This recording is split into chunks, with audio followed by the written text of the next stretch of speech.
আপনার কি হাঁটতে গেলে পায়ে ব্যথা হয়? কিছু দূর হাঁটার পর পা ভারী লাগে, জ্বালাপোড়া বা টান ধরে?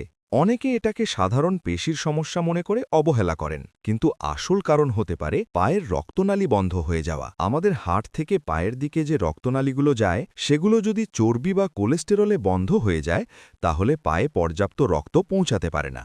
এর ফলেই হয় ব্যথা, অসাড়তা, ঠান্ডা লাগা বা ক্ষত শুকাতে দেরি। এই সমস্যার আধুনিক ও কার্যকর সমাধান হল স্ট্যান্টের মাধ্যমে রক্তনালী চালু করা। এই পদ্ধতিতে একটি চিকন ক্যাথেটারের সাহায্যে বন্ধ রক্তনালীর ভেতরে একটি ছোট জালের মতো স্ট্যান্ড বসানো হয়। স্ট্যান্ডটি নালীকে খুলে ধরে রাখে, ফলে আবার স্বাভাবিকভাবে রক্ত চলাচল শুরু হয়। অপারেশনটি সাধারণত বড় কাটাছেঁড়া ছাড়াই করা যায়। রোগী দ্রুত সুস্থ হয়ে স্বাভাবিক জীবনে ফিরে যেতে পারেন। পায়ে ব্যথা মানেই অবহেলা নয়।